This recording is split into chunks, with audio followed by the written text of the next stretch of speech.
안녕하십니까. 클릭이사람의 유진수입니다. 여러분 혹시 전북특별자치도 사회서비스원에 대해서 들어보셨는지요? 도민들의 행복한 삶과 삶의 질 향상을 위한 서비스를 지원하는 곳이라고 하는데요. 오늘 이와 관련해서 서양열 원장과 함께 여러 가지 이야기 나눠보는 시간 갖도록 하겠습니다. 어서 오십시오. 반갑습니다. 네. 이번에 보니까 사회서비스원 전북특별자치도 사회서비스원 원장님의 또 연임하셨더라고요. 예, 축하드립니다. 아유, 예. 감사합니다. 열심히 일을 하신 모양이에요. 연임도 하시고. 저 개인보다는 아마도 저희 직원들이 불철주야 애쓴 결과인 것 같고요. 또 사회서비스 분야가 워낙 이런 중간 지원 조직이 없다 보니까 현장을 아는 사람들이 해야 된다는 그런 의견들이 있어서 또 그 역할을 하게 된 것 같습니다. 제가 알기로도 사회복지 분야 30년 이상 종사해 왔기 때문에 어떤 그런 내공이라든지 열정이 크게 인정을 받았 않았나 그런 생각이 들고요. 제가 여는 말에 저도 이곳이 궁금해요. 사실 전북특별자치도 사회서비스원 도민들의 삶의 행복을 지원하는 곳이라고 했는데 구체적으로 좀 소개를 해주시면 좋을 것 같아요. 예, 사회 서비스라는 말 자체가 이해하기가 참 어려우신데 사실은 네. 사회 서비스는 이제 법적 용어에서 출발을 했고요.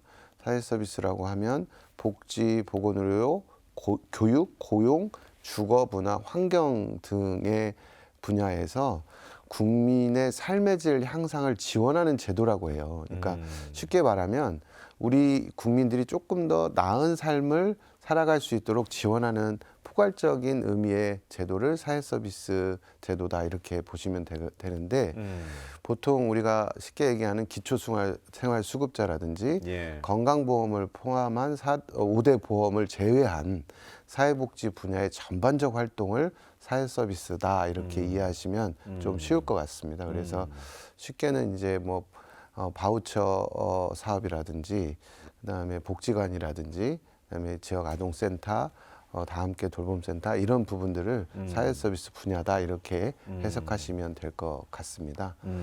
이 사회서비스 분야가 굉장히 범위가 넓거든요. 근데 이제 그러면 사회서비스원은 뭘 하냐? 근데 이 굉장히 넓은 사회서비스 분야에서 다양한 기관이 일을 하고 있어요. 우리 도만 해도 한 3,700개 기관이 있는데 이런 기관들이 조금 더 잘 역할할 수 있도록 품질 향상을 높이는 역할을 첫 번째로 하고 있고요.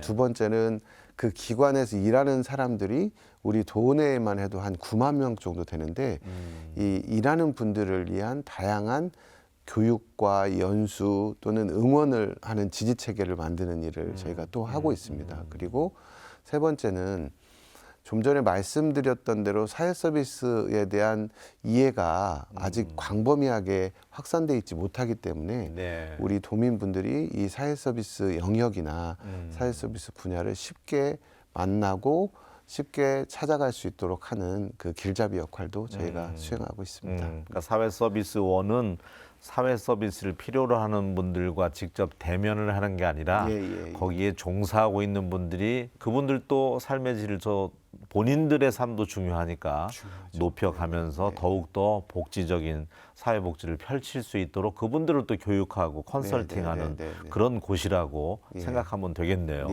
전국에 그럼 몇 군데 있다면서요 지금? 15곳이 운영을 하고 있고요. 중앙사회서비스원까지 하면 16곳이 운영을 하고 있습니다. 그래서 최근까지 서울시가 운영했는데 서울하고 경북 제외하고는 전국 시도에서 다 운영하고 있는 상황입니다.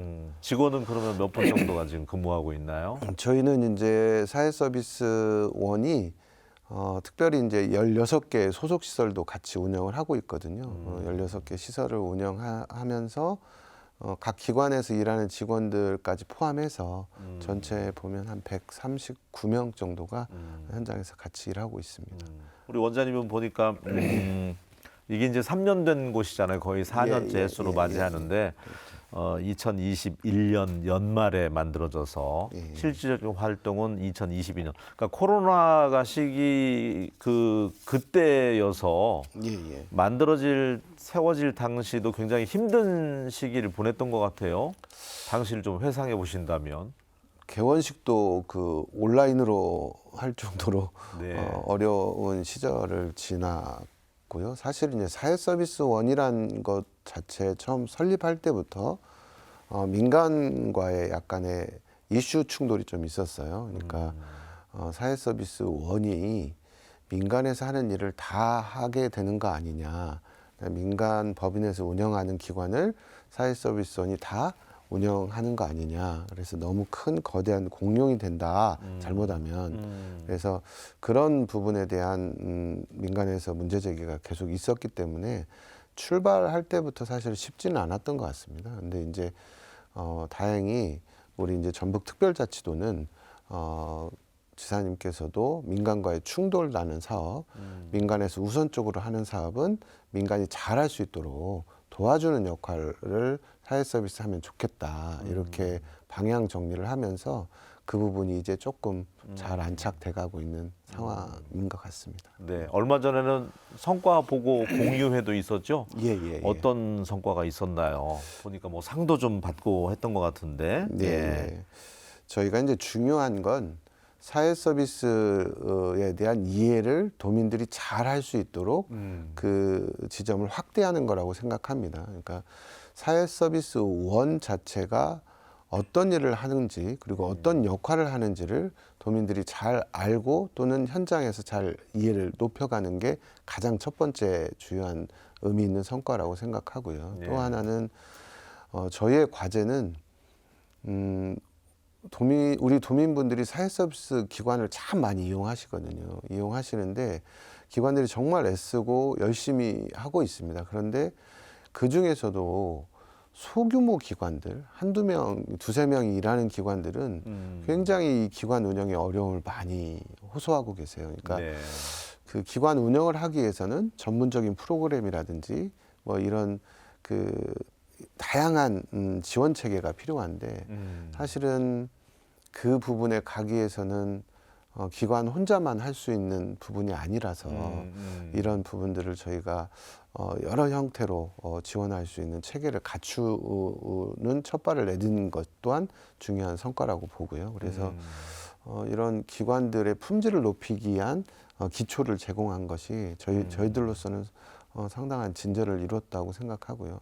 그리고 기존에 없었던 도내의 종사자들을 위한 교육 연수 시스템을 저희가 적극적으로 제안해서 온라인 교육 시스템도 만들고 오프라인 교육 시스템도 만들어서 1년에 한 7,000명 정도가 자기 시간을 또 투자해서 이렇게 전문적인 교육을 받고 이게 현장으로 내려가고 하는 과정들을 중요할 것 같아요. 만들고 있거든요. 그래서 이 부분의 만족도도 굉장히 좋고요. 그래서 이런 부분은 또 의미 있는 성과를 남겼다고 생각하고요.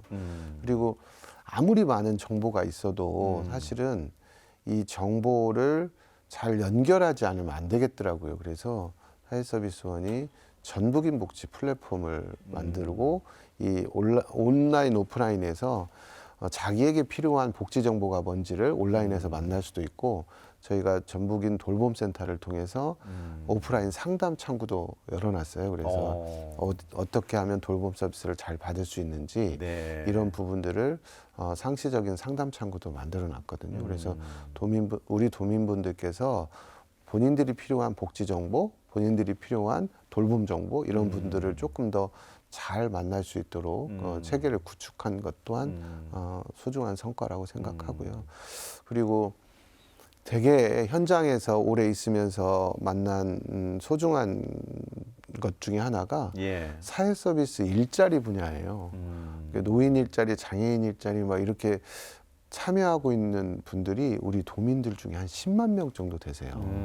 그러니까 그 사회 서비스 분야에서 제공하는 일자리가 결코 작지 않거든요. 그래서 이런 일자리 분야도 잘 가꿔서 정말 질 좋은 일자리를 만드는 보자라고 하는 부분에 화두를 던진 사회서비스 산업 박람회라든지 이런 부분 또한 저희들로서는 의미 있는 성과라고 생각합니다. 네. 우리가 이제 그 평균 수명이 늘어났잖아요. 예. 그러다 보니까 뭐 60, 70 계속 나이 들어서도 일자리를 원하는 분들이 네. 어떤 삶의 만족도를 위해서 경제적인 것도 있지만 그런 부분까지 또 확대를 해놓으셨다고 하니까 상당히 네. 고무적이다는 생각이 들고 예, 예. 제가 대학을 다니던 90년대에는 사회복지학과가 인기였습니다. 예, 사회복지학과에 가려는 친구들도 참 많았는데 예. 10년, 20년이 지나서 그 친구들 만나보면 사명감 없이는 못해. 힘든 직업이야. 종사자분들 한 8만 명 예. 어떤 이런 돌봄 서비스 기관이라든지 노인, 장애인, 예. 아동 근무하는 분들이 그렇게 된다고 하는데 참 힘들죠. 그분들 감정 노동도 크고. 예, 이게 예. 사실은 이제 우리 이제 아나운서님 말씀하신 90년대 사회복지와 지금 시대의 사회복지의 차이점은 여전히 그 격차는 더 벌어져 있고 예. 기관 간 격차도 벌어져 있고 지역 간 격차도 벌어져 그러겠죠. 있습니다. 시골과 도심이 또 다르겠죠. 그러니까 수도권과 다르고 또 예. 지방도 다른 상황인데 이 격차가 갈수록 더 늘어날 것 같아요. 그러니까 좋은 인력을 구하기도 어렵고 좋은 그 시스템을 더 확산하는데도 많은 한계가 있는 게 지금의 상황이거든요. 예전보다는 처우가 조금 높아진 것도 있어요.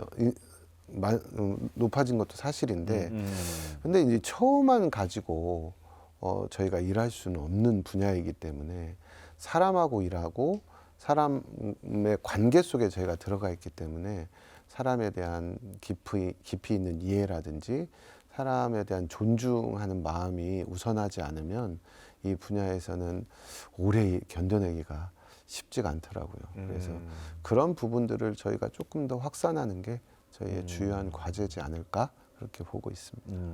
앞으로는 특히 이 돌봄 서비스를 필요로 하는 영역이 넓어질 거라면서요. 흔히 돌봄하면 노인, 뭐 아동, 뭐 장애인 요 카테고리만 생각을 했었는데 뭐 청소년이라든지 중장년, 예. 저희가 요즘 숙제를 갖고 있는 게 숙제로 이제 늘 접근하면서 보면 네. 사회서비스원이 새로운 돌봄 수요에 대응하는 체계를 갖추자라고 하는 과제를 풀어가고 있는데 기존의 돌봄은 기존의 기관들이 너무 잘하고 계세요. 그리고 조금 부족한 건 채우면 되는데 최근에 이제 새로운 돌봄 수요 계층이 늘어나고 있어요. 전북연구원이 최근에 조사한 결과에 보면 사회적 고립, 은둔형 외톨이라고 느끼는 고립되어 있는 사람이 몇 명인가라고 전북을 조사했는데 예. 1,000명 넘게가 은둔형으로 인지되고 있는 숫자가 나와 있고 이 부분 중에 보통 생각하기에 노인이 많을 거라고 보는데 중장년과 청년이 많습니다. 청년은 참 의외네요. 예, 네.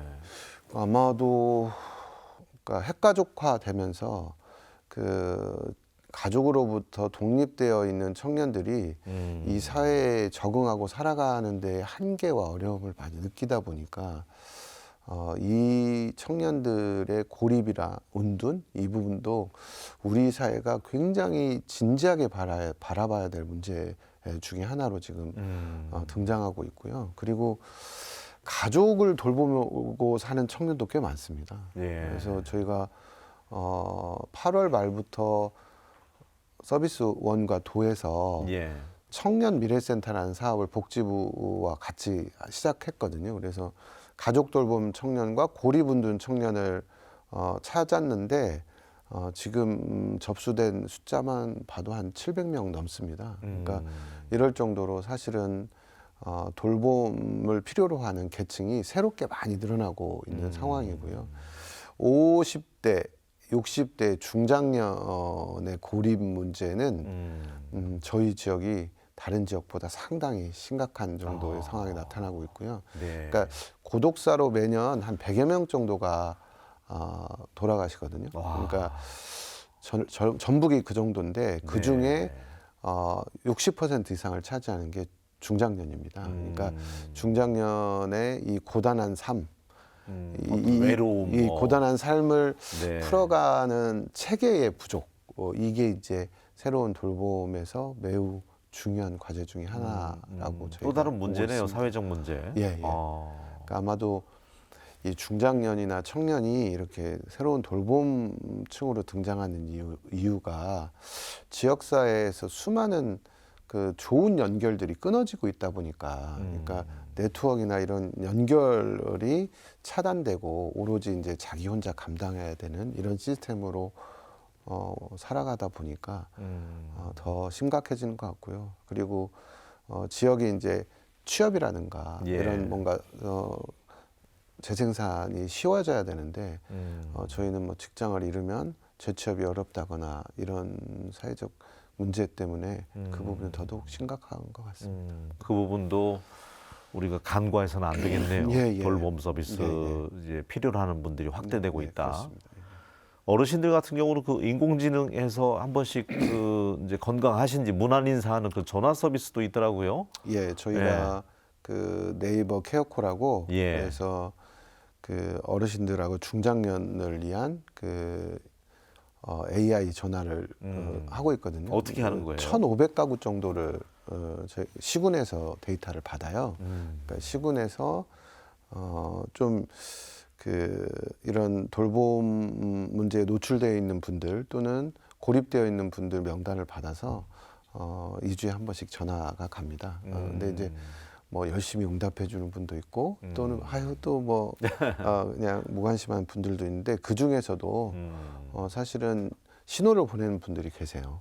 이 전화를 통해서 내가 너무 힘들다 이런 신호를 보내는 분들이 있으면 이제 시군에서도 나가보고 이렇게 해서 한 분이라도 이런 지지 체계를 작동하고 만드는 일을 저희가 주로 수행하고 있습니다. 그런 생각도 듭니다. 이곳 전북특별자치도 사회서비스원의 역할은 어쨌든 사회 서비스를 필요로 하는 우리 그 시민 도민들을 잘 복지를 펼칠 수 있도록 그분들을 이제 교육하고 그분들을 또 행복하게 할 수 있는 교육을 하고 그런 곳인데 앞으로 이분들이 또 숫자는 줄어들지 않을까? 왜 산업 현장, 농촌에서는 외국인 지금 근로자들 다 쓰고 있잖아요.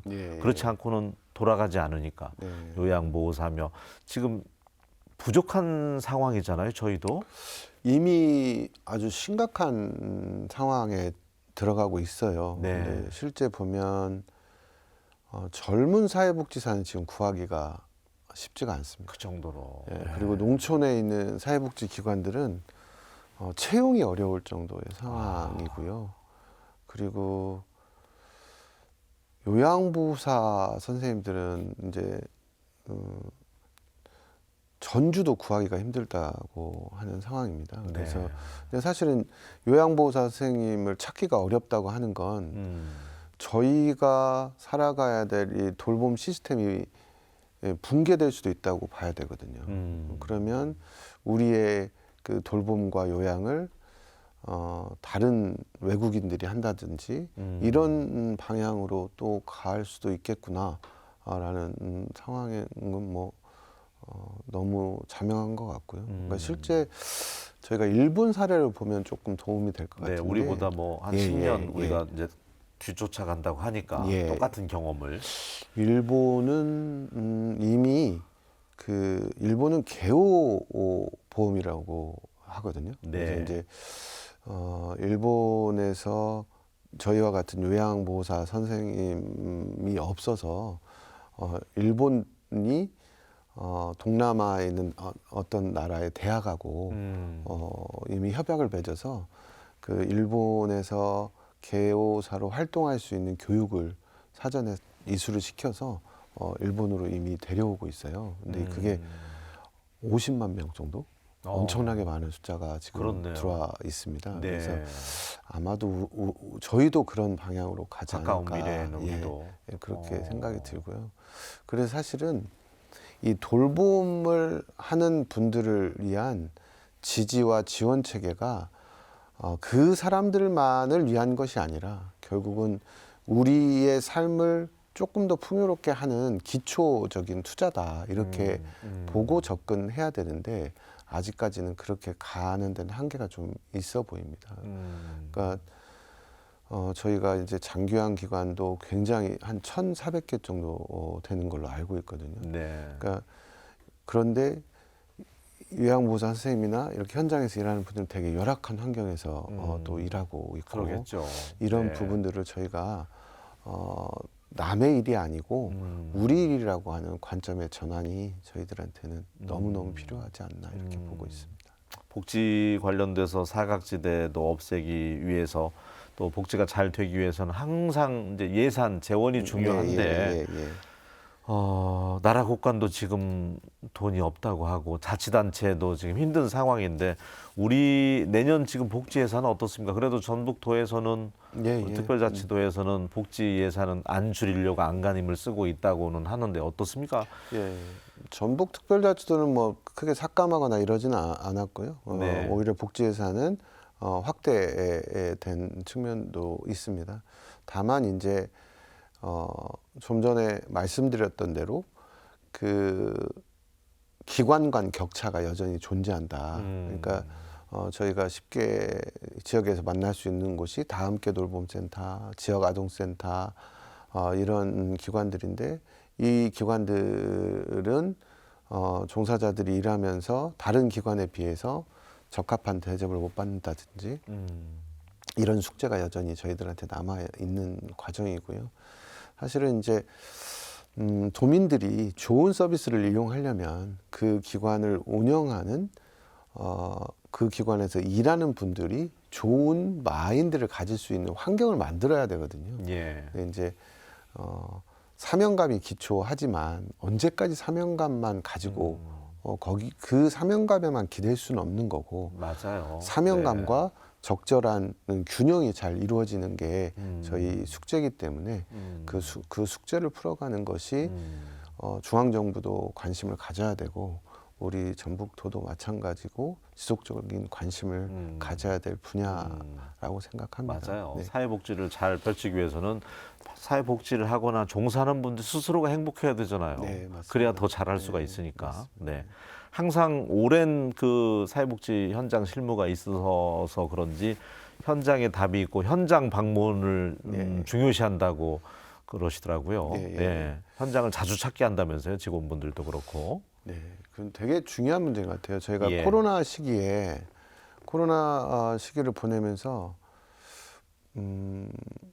생각지도 못한 경험을 한 게 있는데 코로나 시기에 제일 못 움직이는 분이 누군가 봤는데 결국은 그런 재난 시대에 노인분들, 장애인분들, 그러니까 뭔가 누군가의 지지가 없으면 나갈 수 없는 분들이었거든요. 이분들은 일주일 내내 아무하고도 만나지도 못하고 통화하지도 못하면서 현장에 찾아간 식구들에게 그렇게 감사하게 인사하고 그 간단한 도시락 하나, 물품 하나가 자기를 세상과 이어주는 선이 됐다라고 할 정도로 일주일 내내 아무하고도 말을 못해서 자기 입에서 썩은 내가 날 정도로 자기가 고립됨을 느끼는데 찾아와 준 분들 때문에 하루가 일상이 회복이 되는 느낌을 받는다는 얘기를 끊임없이 많이 듣기도 하고 그러면서 사회 서비스 분야는 어쨌든 현장에서 관계하는 곳 속에 답이 있다고 생각하거든요. 그러니까 그거를 자꾸 가서 만나고 자꾸 찾아가는 것이 저희 책무라고 보고요. 그래서 처음 사회서비스원 하면서 찾아가는 사회서비스원과 찾아가는 농촌 유동복지 이런 부분들을 통해서 기존의 복지 체계와 함께 같이 가기도 하고 또 저희들이 따로 가기도 하면서 어디가 부족한가, 어떤 사각지대가 있는가 이런 부분들을 저희가 보충하고 채우기 위한 과제를 여전히 가지고 있고요. 앞으로도 그런 부분들을 좀 잘 풀어야 된다고 생각하고요. 복지기관을 이용하는 사람들은 움직일 수 있는 분들이 지금은 꽤 많은 편인데 움직이지 못하는 분들, 그냥 그 영역 안에서만 있는 분들을 위해서 저희가 어떤 형태로든지 끊임없이 연결하고 찾아가는 게 저희의 책무라고 보고 있습니다. 좋습니다. 네. 또 그러다 보니까 서울시에서는 그 외로움, 고독사 예방하기 위한 전담 부서까지 또 만들 정도라고 하니까 중장년, 청년 또 노인층에서 얼마나 외로움을 느끼고 고독사로 이어지는지 새삼 또 실감하게 됐는데 내년 특별히 생각하는 이제 새해가 얼마 남지 않았기 때문에 계획 가운데 이거만큼은 내년에 우선적으로 좀 이루었으면 좋겠다 하는 한 가지만 말씀을 해주신다면요. 좀 더 촘촘한 사회서비스 기관과 일하는 분들을 위한 지지 체계를 더 확대해야 합니다. 네. 그러니까 사실은 저희 지역 같은 경우 복지재단이나 이런 부분이 도 없었기 때문에 출범은 했지만 여전히 그 지지를 할 수 있는 체계나 예산이라든가 이런 부분이 조금 더 확대될 필요가 있다고 생각하고요. 그분들이 행복해야 그 서비스 현장을 이용하는 분들이 행복해지기 때문에 저희가 이 지지 체계를 더 촘촘하게 확대하는 일에 집중해서 더 많은 노력을 기울이도록 하겠습니다. 네. 이미 뭐 말씀을 하셨겠지만 사회복지사나 또 종사자분들 사명감만 가지고는 안 됩니다. 그분들이 맞습니다. 실질적으로 행복할 수 있게 감정 노동도 좀 풀어주셔야 돼요. 그분들. 그래야지 힐링을 얻어서 다 더 서비스를 할 수 있으니까요. 예. 새해 복 많이 받으시고 오늘 함께해 주셔서 감사합니다. 네, 고맙습니다. 고맙습니다. 예. 예, 연말 탄핵 정국으로 인해서 뭔가 좀 어수선하다고 느끼는 분들 참 많은데 차분하게 그래도 잘 마무리하셨으면 좋겠습니다. 올 한 해 정말 고생 많으셨고요. 저는 새해에 다시 인사드리겠습니다. 고맙습니다.